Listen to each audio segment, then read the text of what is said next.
Salam dalam nama Tuhan Yesus Kristus. Saudara-saudara, saya mau tanggapi sebuah video di mana ada seorang ibu. Dalam video tersebut ditulis seorang mantan pendeta, dan ibu ini dia mengatakan bahwa nubuatan Musa tentang akan datangnya seorang nabi itu bukan berbicara kepada Tuhan Yesus, tetapi itu berbicara kepada seseorang yang lain yang mereka percayai atau yang ibu ini percayai.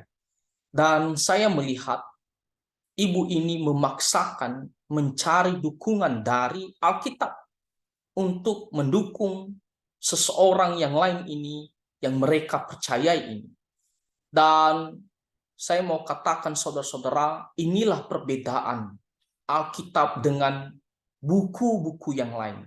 Alkitab itu sudah sempurna, 100% kebenaran firman Tuhan, saling menjelaskan, saling mendukung satu sama lain. Jadi Alkitab tidak memerlukan dukungan dari buku-buku yang lain. Orang-orang Kristen tidak memerlukan mencari dukungan dari buku-buku yang lain, karena Alkitab itu sendiri sudah komplit, sempurna, mulai dari kitab Kejadian pada saat penciptaan langit dan bumi yang baru, sampai kitab Wahyu pada saat nantinya penciptaan langit dan bumi yang baru. Nah, saudara-saudara, sebenarnya kita tidak komentari ya, apa yang dipercayai oleh ibu ini dan kelompoknya, tetapi ketika seseorang mengutip ya, ayat Alkitab, satu-satunya kebenaran firman Tuhan, maka kita sebagai orang Kristen, kita berhak untuk mengomentari ataupun untuk menjelaskan sesuai dengan maksud kebenaran firman Tuhan. Mari kita lihat dulu video dari ibu ini, apa yang dikatakannya, dan saya akan menanggapinya sesuai dengan ajaran kebenaran firman Tuhan. Buat kedatangan Nabi Muhammad SAW dalam Taurat Musa. Mari kita perhatikan, kalau ibu punya Alkitab nanti bisa dibuka, Bu. Terus disampaikan, seorang nabi akan kubangkitkan bagi mereka dari antara saudara mereka. Saya garis bawahi ya, dari antara saudara mereka. Siapa saudara ini? Seperti engkau ini Musa. Aku akan menaruh firmanku, ku ini maksudnya Allah, dalam mulutnya.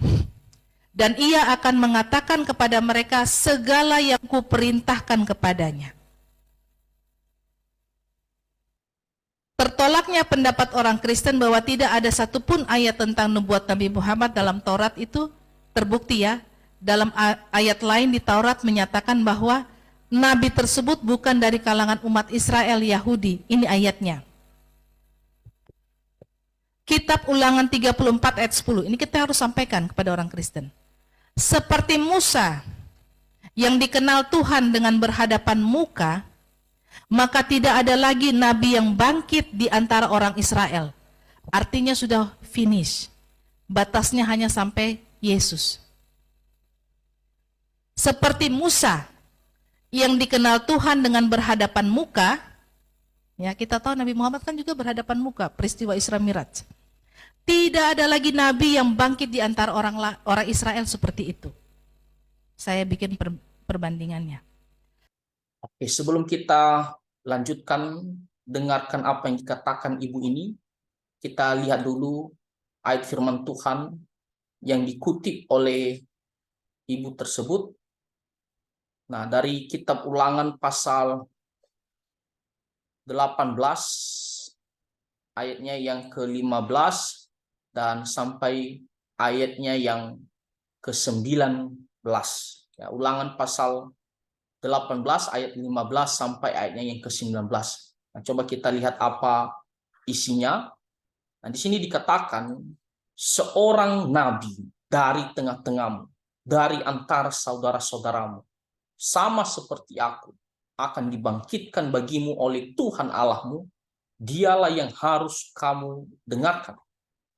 Tepat seperti yang kamu minta dahulu kepada Tuhan Allahmu di Gunung Horeb, pada hari perkumpulan dengan berkata, "Tidak mau aku mendengar lagi suara Tuhan Allahku, dan api yang besar ini tidak mau aku melihatnya lagi, supaya jangan aku mati." Lalu berkatalah Tuhan kepadaku, "Apa yang dikatakan mereka itu baik. Seorang nabi akan kubangkitkan bagi mereka dari antara saudara mereka, seperti engkau ini. Aku akan menaruh firmanku dalam mulutnya, dan ia akan mengatakan kepada mereka segala yang kuperintahkan kepadanya." Ayat yang ke-19, orang yang tidak mendengarkan segala firmanku yang akan diucapkan nabi itu demi namaku, daripadanya akan kutuntut pertanggungjawaban. Nah, saudara-saudara, kalau kita melihat baik secara konteks maupun isi daripada ayat-ayat firman Tuhan ini, maka jelas sekali firman Tuhan ini atau nubuatan ini bukan berbicara kepada seseorang yang lain yang ibu ini percayai. Tetapi justru nanti kita akan melihat dengan jelas bahwa ayat-ayat firman Tuhan ini atau nubuatan ini menuju kepada Tuhan Yesus Kristus. Dan Tuhan Yesus pun mengakui bahwa apa yang ditulis oleh Musa ini menuju kepada dirinya sendiri. Nah, kita lihat dulu secara konteks. Nah, kalau kita melihat ayatnya yang ke-9, lihat dikatakan, apabila engkau sudah masuk ke negeri yang diberikan kepadamu oleh Tuhan Allahmu, maka janganlah engkau belajar berlaku sesuai dengan kekejian yang dilakukan bangsa-bangsa itu. Lihat kata engkau. Ya. Lalu di kalimat selanjutnya, engkau. Engkau ini siapa? Konteksnya adalah orang-orang Israel. Karena di sini Tuhan sedang menyampaikan firman-Nya kepada bangsa Israel yang dalam perjalanan menuju tanah perjanjian atau tanah Kanaan. Lihat lagi ayatnya kita lihat ayatnya yang ke-13. Haruslah engkau hidup dengan tidak bercela di hadapan Tuhan Allahmu. Kata engkau ini konteksnya adalah orang Israel. Jadi jelas dulu. Ya, kita harus mengerti dulu bahwa ini disampaikan kepada orang Israel, bukan kepada bangsa lain. Ya, ini jelas kepada orang-orang Israel. Nah, lalu kita masuklah ayat yang ke-15. Seorang nabi dari tengah-tengahmu, di sini jelas orang-orang Israel. Dari antara saudara-saudaramu, dari orang-orang Israel. Sama seperti aku akan dibangkitkan bagimu, lagi itu menuju kepada orang-orang Israel. Dibangkitkan bagimu oleh Tuhan Allahmu, lagi menuju kepada bangsa Israel. Dialah yang harus kamu dengarkan. Kamu itu jelas orang Israel. Jadi lihat, perhatikan baik-baik.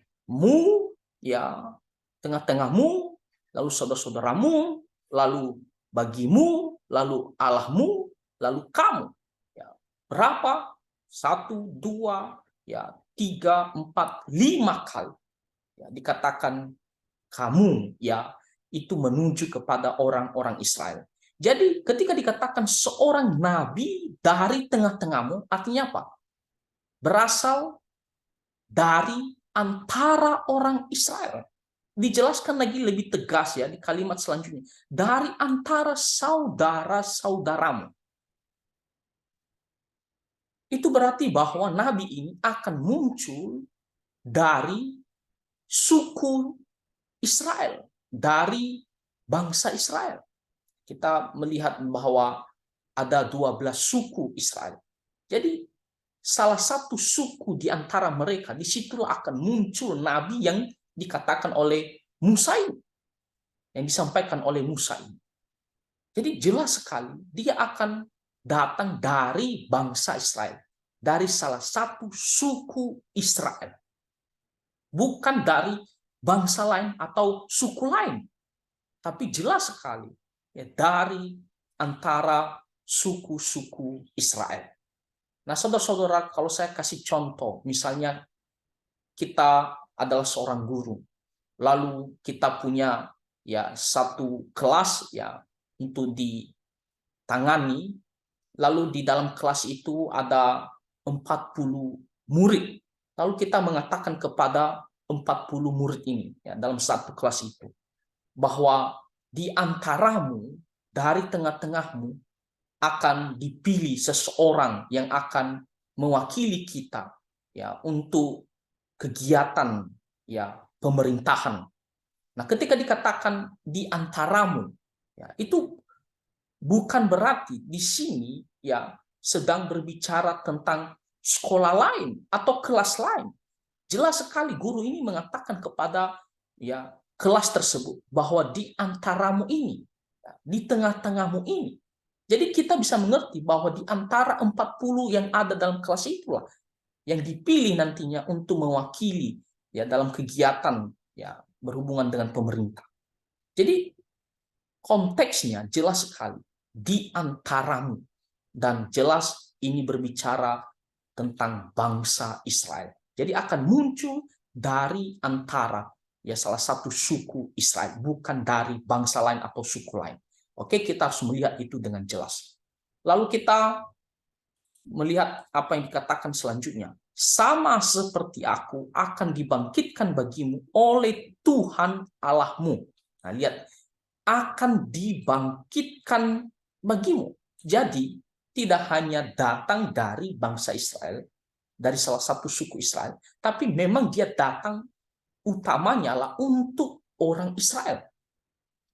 Pertama-tama dia akan datang untuk orang Israel,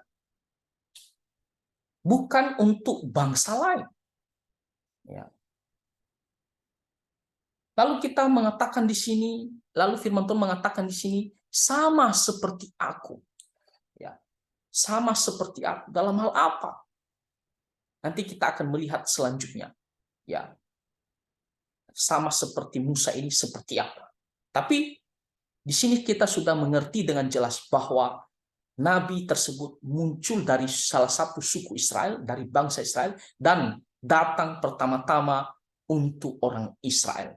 Dan kalau kita melihat, ya Tuhan Yesus itu memang muncul dari salah satu suku Israel, yaitu suku Yehuda. Dan kenapa harus dari suku Yehuda? Karena memang itulah yang dijanjikan oleh firman Tuhan bahwa ya Mesias itu akan lahir dari keturunan Yehuda, dari keturunan Daud. Ya, lalu kita melihat bagaimana Tuhan Yesus juga pertama-tama datang untuk bangsa Israel. Barulah Injil itu ya diperintahkan oleh Tuhan Yesus, beritakan kepada segala bangsa. Tetapi pertama-tama dimulai dari bangsa Israel, bangsa pilihan Tuhan. Kita lihat dikatakan ya ayatnya yang ke-18.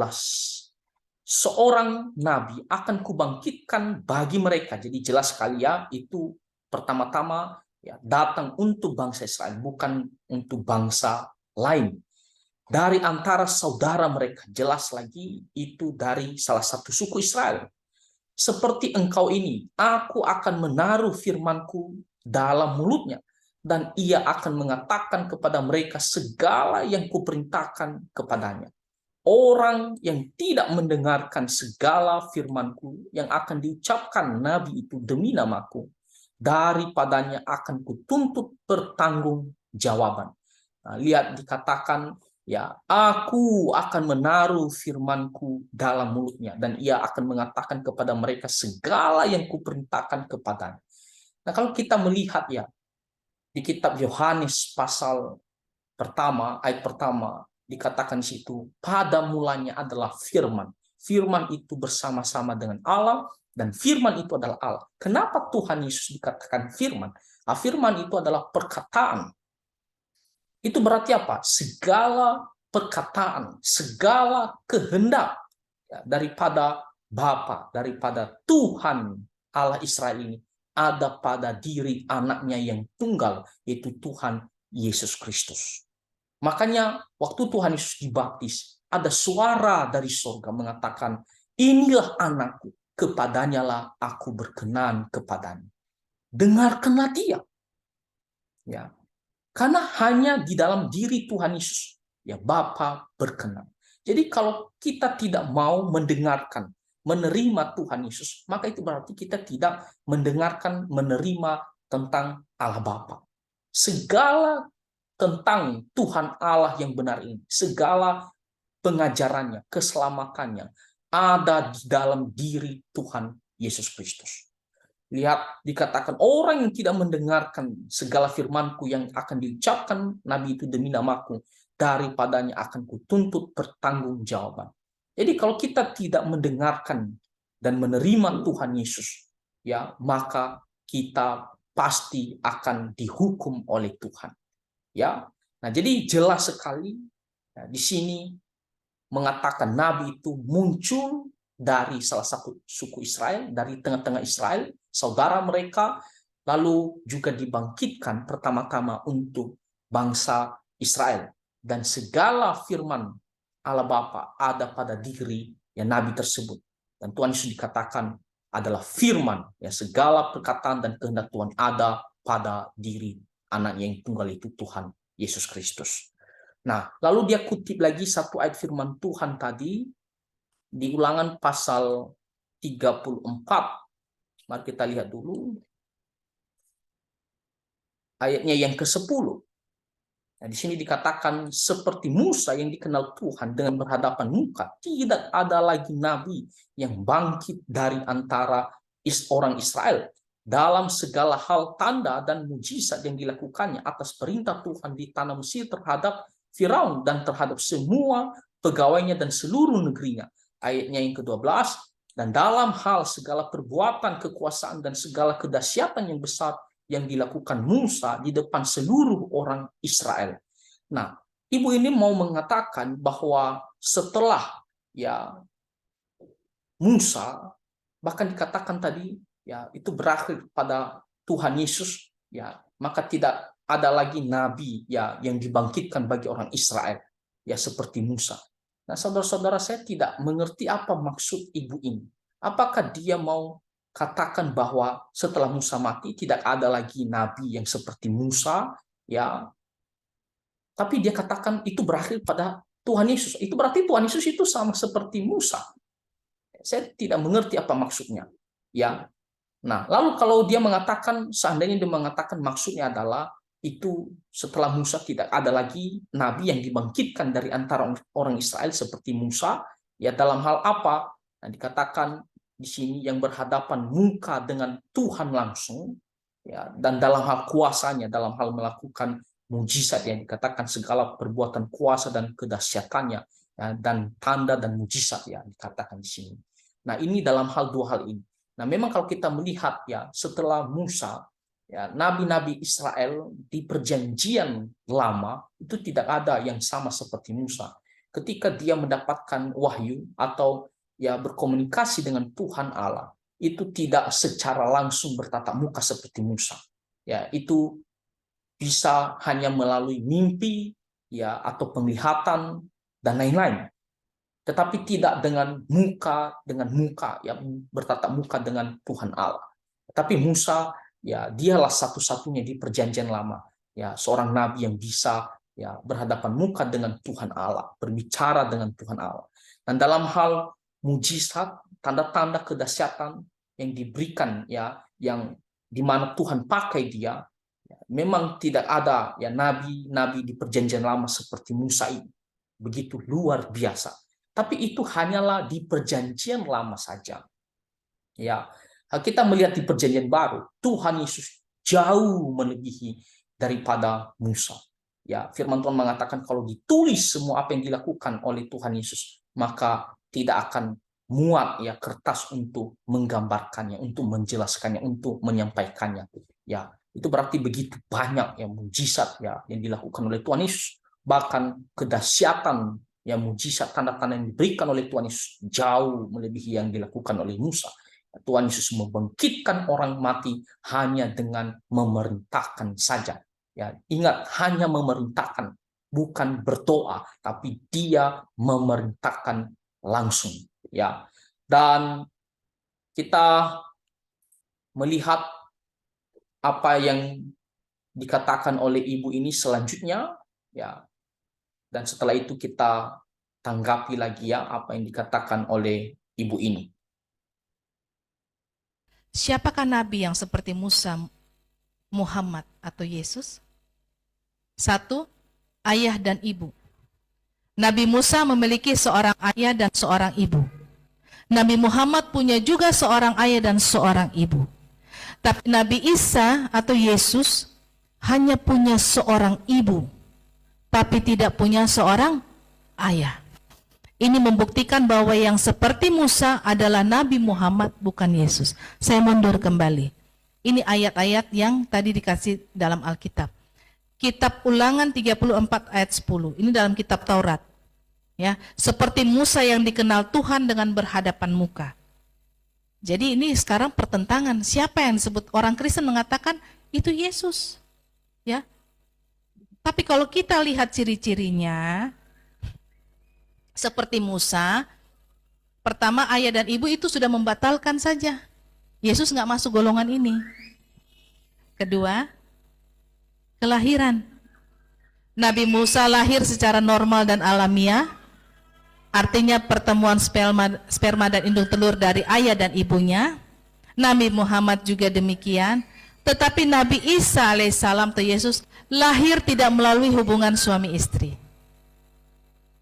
Ini jelas sekali membuktikan bahwa Nabi Muhammadlah yang sama seperti Nabi Musa, bukan Yesus. Ketiga, perkawinan. Nabi Musa dan Nabi Muhammad menikah, kawin, dan punya anak. Sedangkan Yesus tidak menikah dan tidak punya anak. Ini membuktikan bahwa yang seperti Nabi Musa adalah Nabi Muhammad Sallallahu Alaihi Wasallam. Bukti yang berikutnya lagi. Penerimaan oleh kaumnya. Nabi Musa dan Nabi Muhammad sama-sama diterima dan diakui oleh kaumnya atau umatnya. Betul ya? Nabi Musa kan diakui, Nabi Muhammad apalagi kita, Masya Allah. Kita bangga sekali sebagai umatnya Nabi Muhammad. Tetapi Yesus sendiri tidak diakui oleh kaumnya sendiri. Orang Kristen tahu itu. Saya dulu pun tahu. Yesus tertolak oleh kaumnya sendiri, yaitu Yahudi. Makanya Yahudi benci sekali, para ahli Taurat benci sekali kepada Yesus. Bahkan menurut Alkitab, Yesus dibunuh oleh kaumnya sendiri. Siapa yang menyalibkan Yesus kalau bukan para ahli Taurat, para orang Yahudi? Ini membuktikan bahwa Nabi Muhammadlah Rasul seperti Nabi Musa, bukan Yesus. Oke, kita sudah melihat. Nah, kita kembali dulu di Ulangan pasal 18.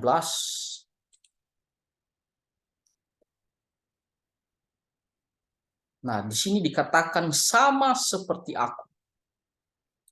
Nah, sama seperti Musa itu dalam hal apa? Nah, inilah juga yang salah dipahami oleh orang-orang ya yang tidak percaya kepada Tuhan Allah. Ya. Dikatakan sama seperti aku ini dalam hal apa? Nah, kita melihat dulu. Ya, pertama-tama kalau kita melihat kalimat sebelumnya, seorang nabi dari tengah-tengahmu, dari antara saudara-saudaramu, barulah dikatakan sama seperti aku. Itu berarti apa? Ini menuju berbicara tentang asalnya, datangnya dari mana. Sekali lagi, sama seperti aku ini, ya, sama seperti Musa ini dalam hal apa? Yang pertama, kita lihat kalimat sebelumnya, seorang nabi dari tengah-tengahmu, dari antara saudara-saudaramu, sama seperti aku. Itu berarti ini berbicara tentang datangnya, asalnya itu dari suku Israel. Musa itu ya muncul dari salah satu suku Israel. Demikian juga nanti nabi yang akan datang itu muncul dari antara orang-orang Israel. Lalu dia datang untuk orang-orang Israel. Ya, Musa seperti demikian. Demikian juga Tuhan Yesus pertama-tama datang untuk orang-orang Israel. Barulah Tuhan Yesus perintahkan untuk pergi kepada seluruh bangsa. Dikatakan jadikanlah semua bangsa murid. Jadi inilah pertama yang dikatakan sama seperti Musa. Ya. Lalu yang kedua, sama seperti Musa dalam hal apa? Kita lihat Ulangan pasal 34 tadi, ayat yang ke-10, ya. Dalam hal ya, kuasanya, ya, dan di mana dia bisa berhadapan muka dengan Tuhan Allah. Dalam hal ya kuasanya. Dan juga dia bisa berhadapan muka dengan Tuhan Allah. Nah, jadi kalau kita melihat ya, ini berbicara kuasa, mujizat, tanda bagaimana Tuhan pakai Musa begitu luar biasa membebaskan orang Israel ya dari tanah Mesir dengan penuh ya, keajaiban. Ya, berapa tulah Tuhan kasih ya, melalui Musa. Itu luar biasa dan memimpin ya orang Israel ya untuk mendekat ke Sungai Yordan. Berapa lamanya puluhan tahun orang Israel di padang gurun, ya Tuhan pakai Musa untuk ya memimpin orang Israel. Penuh keajaiban, penuh kedahsyatan. Jadi ini dalam hal kuasanya dan bagaimana ya dia begitu berkenan dengan Tuhan Allah, dia bisa berhadapan muka dengan Tuhan Allah. Nah, kalau kita melihat Tuhan Yesus ya jelas ya ini memenuhi kriterianya. Pertama dia berasal dari suku Israel, lalu dia datang untuk orang Israel yang pertama-tama. Lalu yang kedua, dia penuh kuasa. Kita tidak usah jelaskan bagaimana di kitab-kitab Injil ditulis ya keajaiban ya mujizat-mujizat yang dilakukan oleh Tuhan Yesus. Sungguh-sungguh luar biasa dan melebihi daripada Musa. Dan kalau kita melihat bagaimana Tuhan Yesus ya begitu berkenan kepada ya, Allah Bapa. Bahkan Bapa sendiri mengatakan, inilah anakku, ya kepadanya aku berkenan. Dan Tuhan Yesus mengatakan bahwa ya, anak tunggal Bapa ada bersama-sama dengan Bapa ya sebelumnya. Kalau Musa, dia baru melihat ya Tuhan Allah ketika Tuhan Allah datang memanggil dia. Ya, tetapi Tuhan Yesus itu sudah bersama-sama dengan Bapa, makanya dikatakan ya firman itu bersama-sama dengan Allah. Dan Bapa sendiri mengatakan kepadanya lah aku berkenan. Nah, mana yang lebih hebat? Lebih hebat lagi Tuhan Yesus Kristus. Jadi inilah maksud daripada Musa sama seperti aku. Ya. Kalau dikatakan ibu ini sama seperti Musa, ya karena pertama dia menikah. Nah, kalau masalah hanya menikah, itu hanyalah kriteria ciri-ciri umum. Tidak ada perbedaannya dengan yang lain. Tidak ada spesifikasinya.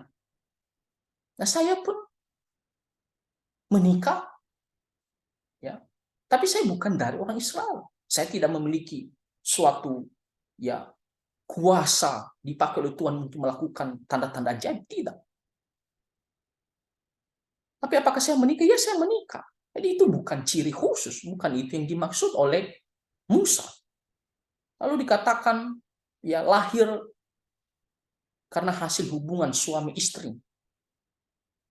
Saudara-saudara, saya pun lahir dari hasil hubungan ya papa mama saya. Kita semua juga. Apa bedanya? Lalu dikatakan dia diterima oleh kaumnya, sedangkan Tuhan Yesus ditolak oleh kaumnya. Saudara-saudara, saya mau katakan, Tuhan Allah sendiri saja ya ditolak oleh dunia manusia yang diciptakan oleh Tuhan. Dan secara khusus kita melihat orang Israel pun yang adalah bangsa pilihan Tuhan, itu berkali-kali mereka menolak Tuhan. Bahkan sampai sekarang mereka masih berkeras hati, tidak mau datang kepada Tuhan Allah itu melalui anaknya yang tunggal Tuhan Yesus Kristus. Dan kalau kita melihat juga bahwa bukan berarti bahwa 100% ya orang Israel menolak Tuhan Yesus. Dan kita melihat bagaimana ya Injil itu datang ya pertama-tama diberitakan kepada orang Israel dan disitulah akhirnya berkembang di Israel lalu keluar sampai ya di mana-mana. Ya. Jadi hanya orang-orang ya tertentu, walaupun sekarang ini orang Israel masih banyak ya yang belum percaya kepada Tuhan Yesus. Tapi kalau kita baca, selidiki firman Tuhan, nanti di akhir zaman, ketika Tuhan Yesus datang kembali, mereka baru sadar dan mengakui bahwa Tuhan Yesus itulah Mesias, Sang Juru Selamat satu-satunya ya, yang dijanjikan oleh para nabi. Nah, jadi saudara-saudara, itulah kriteria ketika dikatakan Musa sama seperti aku. Itu pertama, muncul dari salah satu suku Israel, lalu datang pertama-tama untuk orang Israel, lalu dia yang memiliki kuasa yang luar biasa, ya, dan dia juga berkenan di hadapan Tuhan seperti Musa. Saya mau katakan Tuhan Yesus sesuai dengan ajaran firman Tuhan. Tuhan Yesus itu ya muncul dari salah satu suku Israel, lalu dia juga datang pertama-tama untuk orang Israel, barulah Injil itu diperintahkan, beritakan kepada bangsa-bangsa lain. Lalu kedahsyatan tidak usah kita ya jelaskan, ya baca saja kitab-kitab Injil, apa-apa saja mujizat yang dilakukan oleh Tuhan Yesus. Lalu masalah berkenan ya, Tuhan Yesus dikatakan sudah bersama-sama dengan Bapa ya sebelumnya secara kekekalan, dan dikatakan oleh Bapa, inilah anakku yang kukasih, kepadanya aku berkenan. Jelas sekali. Jadi itu menuju kepada Tuhan Yesus Kristus. Nah, satu lagi. Mungkin ada yang mengatakan, lalu apakah ada Tuhan Yesus mengatakan bahwa nubuatan Musa itu berbicara kepada dirinya sendiri? Nah, ini adalah poin yang paling penting, yang membantah atau menggugurkan semua argumen yang mengatakan itu bukan berbicara kepada Tuhan Yesus. Kalau Tuhan Yesus sendiri mengakui bahwa apa yang dikatakan Musa tentang seorang nabi itu adalah menuju kepada dirinya sendiri, menuju kepada diri Tuhan Yesus, maka sudah selesai. Ya, apakah Tuhan Yesus ada mengaku bahwa Musa ada berbicara tentang dirinya, tentang Tuhan Yesus? Lihat kitab Injil Yohanes. Yohanes pasal 5, ayatnya yang ke-46. Nah, lihat apa kata Tuhan Yesus. Baca baik-baik. Ya. Sebab, jikalau kamu percaya kepada Musa. Ini perkataan Tuhan Yesus sendiri ya.